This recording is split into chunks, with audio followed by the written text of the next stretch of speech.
Hello friend, कैसे हो आप सभी। आप सबका स्वागत है हमारे फैमिली क्रैक डिफेंस में।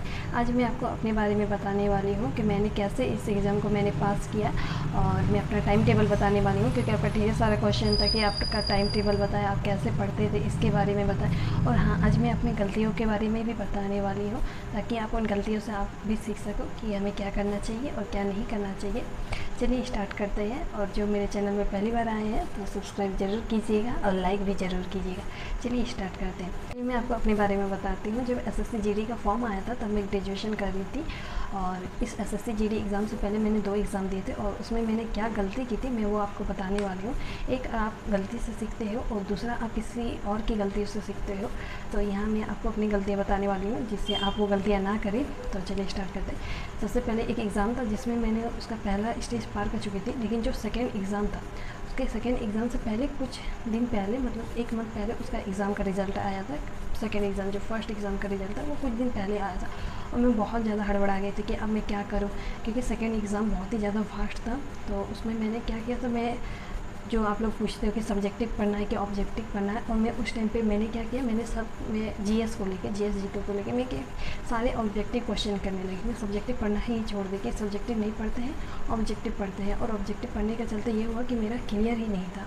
जो आप देखो, सब्जेक्टिव पढ़ने से होता क्या है कि आपको वो कहानी के थ्रू आपको याद रहता है कि उसके बाद ये हुआ था, उसके बाद ये हुआ, ऐसे आपको याद रहता है। लेकिन आप अगर ऑब्जेक्टिव पढ़ते हो तो आप क्वेश्चन भूल जाते हो। तो आप डायरेक्ट ऑब्जेक्टिव क्वेश्चन मत जाओ, पहले आप सब्जेक्टिव पढ़ो, बुक को अच्छे से पढ़ो, 1 बार 2 बार पढ़ो, फिर आप उसमें ऑब्जेक्टिव में आओ तो ज़्यादा बेटर होगा।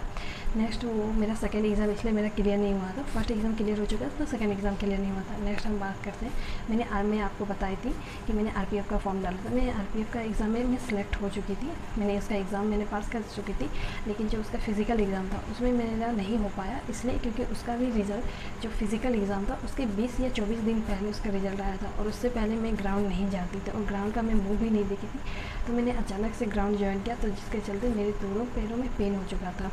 तो ग्राउंड जाती थी, लेकिन दोनों पैरों में पेन होने के चलते मेरी रनिंग नहीं हो पाई थी। और आप सोच सकते हो, दोनों पैर मैं चल नहीं पाती थी, और मैं ग्राउंड दौड़ने के लिए चल जाती। मेरी सबसे बड़ी वो, अगर आपको पेन हो तो आप उसको रेस्ट दें, उसको ठीक होने दें, फिर आप करें। और मैंने रेस्ट नहीं दिया, यहाँ तक कि मैं जिस दिन मेरा रनिंग एग्ज़ाम था, मेरे स्टेशन में दोनों पैर फूल चुके थे। मेरे पापा हमसे बोल भी रहे थे तुम कर पाओगी, तो हम बोले कि यहाँ तक आ चुके हैं तो आगे भी देखते हैं। रनिंग मेरा स्लो हो चुका था, और रनिंग के बाद मैंने रनिंग स्टार्ट हो चुका था, और मैं एक राउंड जैसे लगाई मेरे दोनों पैरों में दर्द शुरू हो चुके थे, क्योंकि जो दर्द था वो दर्द ख़त्म नहीं हुआ था, दोनों पैर फूले हुए थे। तो मैंने एक राउंड में ही मेरा पैरों का दर्द शुरू हो चुका था, और सेकेंड में रुक गई थी। लेकिन तब मुझे उन लोगों का चेहरा याद आ गया जो मुझे टोकते थे जब मैं रनिंग करने जाती थी कि नहीं तुम नहीं कर सकती हो, या मुझ पे देख के हंसते थे, मजाक उड़ाते थे। ऐसे बहुत लोग आपको भी मिलेंगे जो आप पे मजाक उड़ाएंगे। तो मैं उनका मुझे चेहरा याद आ गया, और मैंने सेकेंड राउंड भी मैंने कंप्लीट कर लिया। लेकिन मेरा रनिंग 2 सेकंड के लिए नहीं हुआ। उसमें जो आपको टाइम दिया जाता है, तो मुझे उसमें 2 सेकंड ज़्यादा लग गया था, इसलिए मेरा उसमें फ़िज़िकल एग्ज़ाम क्लियर नहीं हुआ था।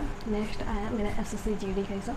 मुझे पता था कि मैंने आरपीएफ का एग्ज़ाम क्लियर कर चुकी हूँ, तो मेरा ये भी एग्ज़ाम क्लियर हो चुका होगा, एग्ज़ाम क्लियर हो जाएगा। इसलिए मैंने उसके बाद जो मेरा पेन था पैरों में, मैंने उसको पहले ठीक होने दिया, और फिर मैं ग्राउंड जाने लगी कंटिन्यूस। क्योंकि देखिए, आप कंटिन्यू रनिंग करते हैं तो आपको ज़्यादा दिक्कतें नहीं होती, लेकिन आप नहीं जाते हो तो बहुत ज़्यादा दिक्कतें होती है, इसलिए आप कंटिन्यू जाए। फिर मैंने रनिंग कंटिन्यू रखा, और मैं आपको अब टाइम टेबल बताती हूँ कि मैं कैसे पढ़ती थी।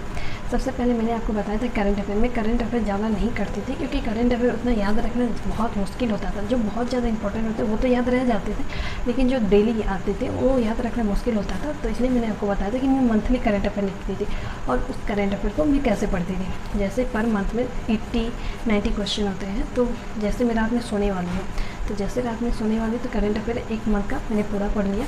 कि जैसे ही मैं सुबह उठती थी, जैसे ही नींद में बिस्तर मेरा करंट अफेयर का कॉपी मेरे सिराने पे होता था, और जैसे मैं सो के उठती थी फिर वो 90 क्वेश्चन जो मैंने रात को पढ़ा है उसे मैं सुबह पढ़ती थी।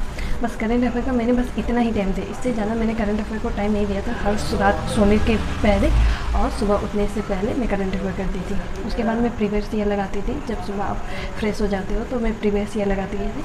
आप लोग पूछते हो कि प्रीवियस ईयर के क्वेश्चन रिपीट होते हैं क्या? देखिए क्वेश्चन रिपीट नहीं होते, लेकिन क्वेश्चन का जो मॉडल होता है वो उसी टाइप का होता है। आपको अलग क्वेश्चन नहीं दिया जाता है, जो सब्जेक्ट दिया गया है उसी से दिया जाए। जैसे आप अनुसूची की बात करो तो जितनी अनुसूची है उसमें से आपको एक अनुसूची पूछ ही लिया जाएगा, तो आप अनुसूची पूरा क्लियर रखोगे। इसलिए मैं बोलते हैं कि प्रीवियस ईयर देखो, क्योंकि प्रीवियस ईयर में जो आता है वो उसी से रिलेटेड देते हैं। वही सेम भी कभी कभी वो क्वेश्चन रिपीट हो जाता है, लेकिन वो अधिकतर वही टॉपिक को देते हैं। इसलिए प्रीवियस ईयर बहुत ज़्यादा मोस्ट इंपॉर्टेंट है, तो मैं प्रीवियस ईयर लगाती थी। नेक्स्ट में मैथ को सुबह और शाम करती थी 2 घंटे 2 घंटे, क्योंकि मैथ आपको बहुत ज़्यादा, देखिए मैथ और रीजनिंग आपका एक ऐसा सब्जेक्ट हो जाता है जिसमें 25 क्वेश्चन है, तो मतलब टोटल आपके 50 क्वेश्चन है। तो आप 50 में से आप 40 क्वेश्चन आप ला सकते हो, और ज़्यादा मेहनत करोगे तो आप उससे भी ज़्यादा ला सकते हो।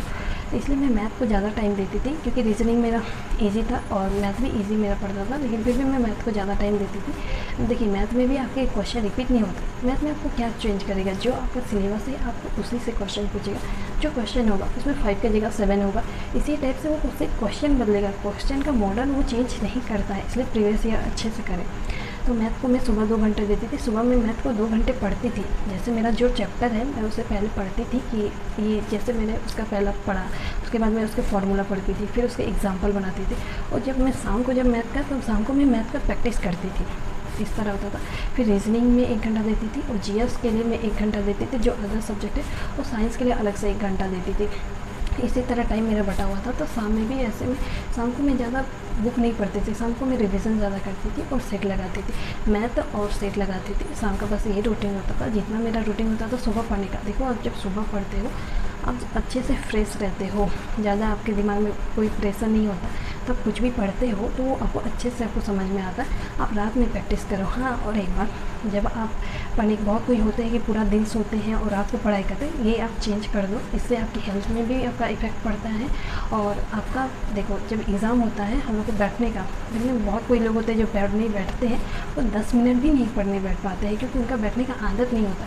तो आप ये चीज़ अभी से अपना लो कि आपका जब एग्ज़ाम होता है, जैसे सुबह का 8 बजे से 10 बजे होता है, 12 बजे से 2 बजे होता है, इस टाइम का जो शेड्यूल होता है आप उस टाइम पे कंटिन्यू बैठना शुरू करें। क्योंकि आप बैठना शुरू करोगे अभी से, आप जब बैठ पाओगे तो आप एग्ज़ाम सेंटर में भी बहुत अच्छे से अपने आप को आप एग्ज़ाम दे पाओगे, क्योंकि आपका आदत बन चुका होगा उस टाइम पढ़ने का। उस टाइम आपका दिमाग एक्टिव रहेगा। आप पूरा दिन सोओगे तो आप देखोगे नेक्स्ट दिन भी आपका दिमाग एक्टिव नहीं रहेगा। तो आप एक काम करें, आप उसी टाइम पे एक्टिव रहना सीखें। जैसे 8 से 10 बजे एग्ज़ाम होता है तो आप उस टाइम पे मैथ बनाना, क्योंकि आपका उस टाइम दिमाग एक्टिव रहेगा। आपसे मैथ सॉल्व होगी तो नेक्स्ट डे भी आपका उसी टाइम दिमाग एक्टिव रहेगा। तो इसलिए जब आपका एग्ज़ाम जो टाइम देता है आप उसी टाइम से पढ़ने बैठना शुरू करें, ताकि बैठने की आदत भी आपको वहाँ बहुत ज़्यादा फ़ायदा देगी आपको एग्ज़ाम सेंटर में। तो मैं इसी तरह रिपीट करती थी। और मैं जो भी पढ़ती थी, जैसे मैंने आज एक वीक में एक दिन मैं रिवीजन के लिए रखती थी। उसमें तो कोई सब्जेक्ट, जैसे मैं मैथ पढ़ रही हूँ तो हर एक सब्जेक्ट का मैं अलग डे रिवीजन के लिए रखती थी। एक ही दिन में सारे सब्जेक्ट रिवीजन करना अच्छी बात नहीं है। आप एक वीक पढ़ो, उसके बाद एक सब्जेक्ट का रिवीजन रखो। जैसे आप मंडे से किसी सब्जेक्ट को पढ़ रहे हो तो संडे में एक रिवीजन कर लो, और किसी सब्जेक्ट को आप अगर ट्यूसडे से पढ़ रहे हो तो वेडनेसडे में उसका रिवीजन करो। पर डे आप उसके 6 दिन बाद उसका रिवीजन करो, ताकि ये होता है बार बार आप रिवीजन करोगे तो आपका वो बहुत अच्छे से क्लियर होता है। और प्रीवियस ईयर बार बार रिपीट करने से आपका दिमाग पे जब आप जीएस जीके पढ़ते हो तो आपको समझ आ जाता है कि कैसे क्वेश्चन पूछे जाते हैं, किस टाइप के पूछे जाते हैं, किस टॉपिक से पूछे जाते हैं। इसलिए प्रीवियस ईयर और प्रैक्टिस सेट आपके लिए बहुत ज़्यादा इंपॉर्टेंट है। और आप मैथ में ज़्यादा टाइम दो। और जिनकी रीजनिंग, देखिए रीजनिंग बहुत ही ईजी आती है, रीजनिंग ज़्यादा टफ नहीं होती है, तो आप रीजनिंग पे 1 घंटा दो। और जो जीएस जीके होते हैं उस पर आप 1-1 घंटा दो। साइंस पर अलग से 1 घंटा दो, क्योंकि साइंस से अच्छे क्वेश्चन पूछे जाते हैं, तो आप साइंस के लिए स्पेशल 1 घंटे दो और जीएस जीके के लिए 1 घंटे दो। और आप देखिए ये अपना टाइम टेबल आप अपने हिसाब से मैनेज कीजिए, क्योंकि बहुत कोई होगा जो अगर अभी कॉलेज में पढ़ रहे होंगे या फिर 12th एग्ज़ाम दे रहे होंगे या कोई काम भी करते होंगे, तो उन लोगों का टाइम टेबल अलग होगा। लेकिन आप पर डे अपना टाइम सेट करिए। मैथ पे आप ज़्यादा टाइम दें, रीजनिंग पे आप 1 घंटे करके टाइम दीजिए, और जीएस जीके पे 1 घंटे टाइम दीजिए, और साइंस पे अलग से 1 घंटे टाइम दीजिए। और आप करंट अफेयर पर अगर आपका टाइम बचता है, जो मान लीजिए जिनका अभी कॉलेज कुछ नहीं है उनके पास टाइम है, तो करंट अफेयर में पे वो घंटे में टाइम दे सकते थे। मैंने करंट अफेयर कैसे किया मैंने आपको बता दिया। मैं उससे ज़्यादा नहीं टाइम दे पाती थी, क्योंकि मेरे ग्रेजुएशन का एग्ज़ाम था, मैं बता चुकी थी। तो मैं उसमें ज़्यादा टाइम देती ही नहीं थी, क्योंकि मुझे पता था कि मैं उतना उसको याद ही नहीं रख सकती। तो जो मोस्ट इंपॉर्टेंट है आप उसे ज़रूर याद रखें।